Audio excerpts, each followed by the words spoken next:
All right, day three. Um, Tulsa to Albuquerque. I'll be honest, this day was the day I had the least planned. So this is actually the day I made the most stops. I took my time to get there. I really enjoyed the journey, but it's because I wasn't doing anything specific this day. I was just getting to Albuquerque, and so I just went and enjoyed a lot of Route 66. Not long after I left Tulsa, actually, there was this whale on the side of the road, like giant whale, that I was like, oh, that's interesting. So I stopped at that. As you see here, the whale, and just that was kind of the first thing. And as I said on the covered wagon, it's just like, yep, random fun things to take photos at. So I enjoyed that. And then just kind of hit the road for a while. And as you see on all of these, like, I saw so many Route 66 things. I was like every few miles seeing something new Route 66, like whether it be signs on the side of the road or a water tower or all these different things. And then I stopped at two different Route 66 museums. Second stop of the day, we've got the Oklahoma Route 66 Museum. Gonna check this out. Pretty cool. I'm here at another National Route 66 Park museum because the last one I was at was closed, but also this pretty big sign. I think it's the second biggest sign on the trip, so pretty cool. But it's a nice little town with some photo opportunities and a museum. Pretty cool stuff. So yeah, we're on our way. Well, as I said in that video, the first one was closed, so I had to do two. I did find the second one that I did. They didn't let me take a lot of photos of it though, because it was like a no photo policy, but it was still pretty cool to check out. And then by this point, after I left the museum, I'm entering Texas, and I took a quick little video to kind of show you where I was at in Texas. And Route 66 in Texas be a little wild. There's not seen anyone on this road in probably like 50 miles. So we're just cruising down Route 66 in the middle of Texas, going through. Here we are. Yeah, as you see, a lot of nothing. I'm not even kidding. I saw no cars, no people, no housing, no gas stations, nothing for like at least 50 miles on Route 66 near Amarillo, Texas. It was crazy. I legitimately passed a sign that it was a small town, and it said, I don't remember the name of it, but it said, population, more cows than people. So that kind of tells you just where I was at and how, like, there was nothing there. So didn't really stop much there, but then in the middle of that nowhere, I came across a giant chicken statue. Yep, a giant chicken statue. There was no sign, there was no explanation, just huge, right? So I thought that was interesting, but I didn't see a place to pull over and take a photo of it, so I just kind of kept driving, and I was just like, well, that was weird, but whatever. But then I think it was 200 miles later or something like that, there was this Mexican restaurant that had a similar chicken statue, just much smaller. And so I stopped there to see if they had an explanation, and the sign said, home of the however many feet chicken statue back 200 miles ago. And I was like, wait, what? So I went and talked to the people, and they were like, yeah, that chicken statue you passed, we used that as an advertisement for our restaurant because people see it, and then they see this chicken statue, and they're curious, so they stop, and then they end up getting food. So I thought that was a crazy but genius marketing strategy, because it works. You see that giant chicken statue, and you're like, what is going on? And then you see the second one, and you're like, okay, something's up. And it works.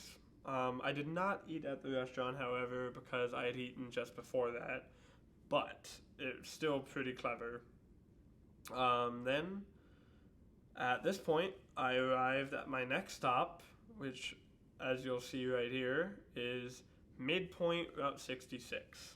All right, y'all, here we are, midpoint of Route 66. I'm exactly halfway, and we still got another half to go. So let's go. So at midpoint, there was some fun photo opportunities like this car here and all of these signs. And the reason I stopped, well, I would have stopped either way, but there was a place called Midpoint Cafe that I was going to eat at, but I got there 10 minutes too late and they had closed, so I didn't eat there. Disappointing, but oh well. I still got to check out Midpoint and took photos by the signs as you see here and all that. So yeah, that was in 3 days. I had already hit the midpoint and still had a lot of driving left to do that day, so I just kept going. But it was a lot of fun. And then you'll see here that I'm finally starting to leave some of the nothing behind, as I'm seeing people and mountains and hills at least, which is nice. Yeah, and it was really cool because when I entered New Mexico, there was this free car museum that I went to. That's where all of these photos are. Super cool because they had a ton of stuff. They had this Elvis Presley section, a ton of NASCAR sections, this Elvis Elmo, which, had to take a photo with. It was just too classic not to. But the most confusing part, to me at least, was they had not one, not two, not three, not four, but 5 different M&M sections. I mean, the candy. Like, they had these figures right here, and here, and here, and here. And it was just really confusing to me, but really funny too. So I had to get a photo with them just because I thought that was hilarious. But tons of really nice cars here. I really enjoyed seeing this. That was super cool. So yeah, and then a pretty cool story. This diner right here that I went to, it was like with the car museum attached to it. But I get there and I had been trying to eat at these kind of places, what I call experience restaurants, of like, not chain restaurants, just like local or like things throughout 66 themed or something. And so I asked the cooks and the waitress, like, what do you recommend me eating? And all of their answer, I kid you not, was, oh, catfish. It's the best thing on the menu. And I was like, you're catfish? I did not expect to come to New Mexico and hear catfish as your best answer, but it was. And so I tried it, and they weren't kidding. It was some really good catfish. But then the coolest part of this diner was that as I had sat down, I noticed they were playing Christian music, which I thought was cool. But then, as they give everyone their check, they were doing this to the person next to me. They said, here's your check, thanks, have a nice day, and would you be interested in hearing about the gospel? And the guy was like, no thanks, I'm good, I gotta hit the road, and kept going. But I asked them about that, and their answer was super cool just because they were like, yeah, we're a Christian establishment, the owner's Christian, we're all Christian, like, we feel that it's our duty to use this restaurant to reach people. We're not going to shove it down their throat, but we are going to ask if they are open to it. And if they are, we'll talk to them about it and just kind of have an honest conversation and try to see if we can share the gospel with them. And that was super cool. But then they finished it by saying, yeah, because I asked like, what got y'all started on doing that?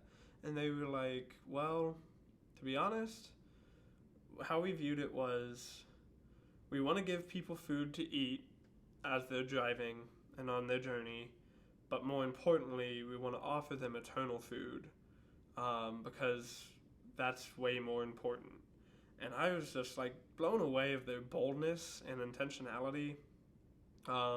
Super inspiring to me just to like see that, of like how bold they are to just ask every customer, hey, would you want to hear the gospel, or do you have a minute to talk about Jesus, or anything like that, any door opening conversation. And they just did it so boldly without thought. So that was just a kind of encouragement to me. Just intentionality has been something that has been on my heart a lot, and to see that intentionality from them was super uplifting. Just to say that, like, if they can do it, how much then can we do it in our daily life, So just a super cool story I thought I would share with y'all. But yeah, that was a super cool diner. And then it was time to get back on the road and keep driving. And then by this point, it started to get dark a little bit. I've been on the road pretty much all day, and then I pull up, and there's Albuquerque right there at night, lit up. It was pretty cool, and just a big sigh of like, oh yeah, I made it. Let's go. So yeah, then I got to my hotel and started looking at a game plan for the next day, which I'll talk about in the next part. But there was my journey of Tulsa to Albuquerque, and just some of the weird but fun things I got to see along the way. And yeah. All right, end of day 3, baby. We're here in Albuquerque. Tomorrow's gonna be a fun day, exploring Albuquerque, some other parts of New Mexico, and then on my way to Flagstaff. Stay tuned for day 4.